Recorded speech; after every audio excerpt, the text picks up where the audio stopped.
ভারত মাতার শৃঙ্খল মোচনে যে কজন বাঙালি বিপ্লবী ব্রিটিশ সাম্রাজ্যের ভিত কাঁপিয়ে দিয়েছিলেন তাদের মধ্যে অন্যতম রাসবিহারী বসু। সোমবার ছিল এই মহান বিপ্লবীর জন্মজয়ন্তী, আর এই বিশেষ দিনটি উপলক্ষে ভারতীয় জাদুঘরে আয়োজন করা হয়েছিল একটি বিশেষ স্মারক বক্তৃতার।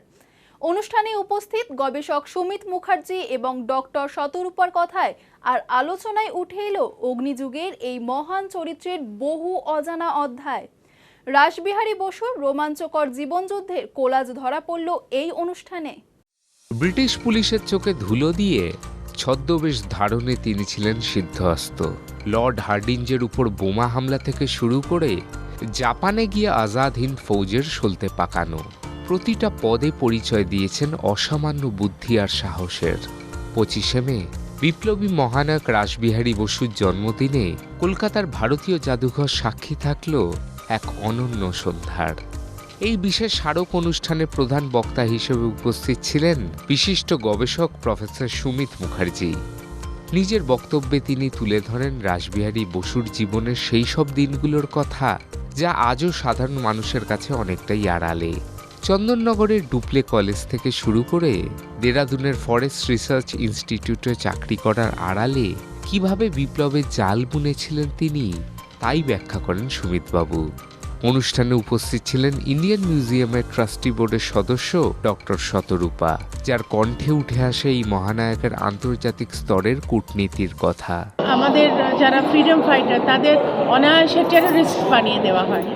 ইনফ্যাক্ট এখনও বেশ কিছু লোক তাদের টেরোরিস্ট বানিয়ে দিয়েছে। তো আজকে বক্তা খুব সুন্দর করে বললেন রাসবিহারী বোসের অনেক অজানা তথ্য আমরা জানলাম। অনেকে হয়তো জানেই না, যারা বাঘা যতীনের নাম শুনেছে তারা বাঘা যতীনের নাম যতীন মুখার্জি এবং যতীন মুখার্জির সঙ্গে কাজ করতেন রাসবিহারী বোস খুব ক্লোজলি, এটা অনেকে জানতেন না। আজকে অডিয়েন্সের সামনে উনি বললেন। তারপরে ঋষি অরবিন্দ হবার আগে, মানে যখন উনি জাস্ট অরবিন্দ ঘোষ ছিলেন, তখন রাসবিহারী বোসের সঙ্গে এদের যে একসঙ্গে কাজ করা, তো ওই পিরিয়ডটাকে যেটা বাঙালি প্রায় ভুলতে বসেছে সেটাকে আবার আজকে জাগ্রত করে তুললেন ডক্টর সুমিত মুখার্জি। সেজন্য আজকে এটা ইনফ্যাক্ট ইন্ডিয়ান মিউজিয়ামের আমি বলবো অসংখ্য কৃতিত্ব। রাসবিহারী বসুর কথা বলতে গিয়ে জাপানে মহানিষ্ক্রমণের ইতিহাস ছুঁয়ে যান প্রফেসর সুমিত মুখার্জি।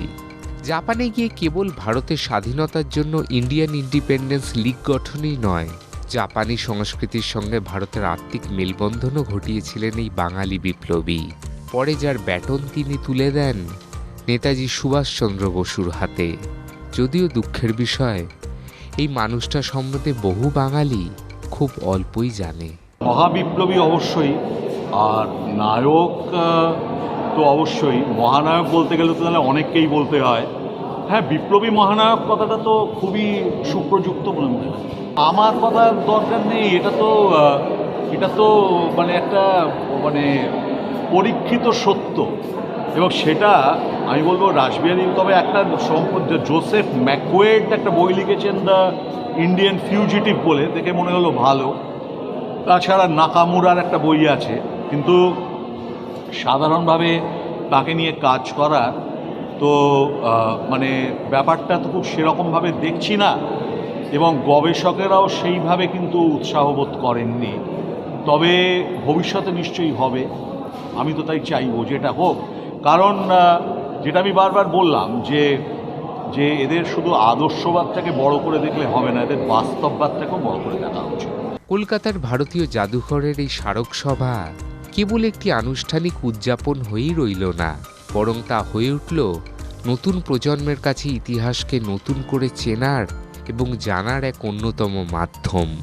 দেশমাতৃকার প্রতি রাসবিহারী বসুর এই আত্মত্যাগ ও লড়াইয়ের ইতিহাস আজও সমানভাবে প্রাসঙ্গিক। এই অনুষ্ঠান শেষে সেই সুরই ধ্বনিত হল উপস্থিত সকলের কণ্ঠে। সায়ন মুখার্জির রিপোর্ট, চ্যানেল 1। দেখুন এই সময়ের তথ্য ও চিত্র প্রতিদিন রাত 9টায় ও সকাল 8টায় শুধুমাত্র চ্যানেল 1-এ।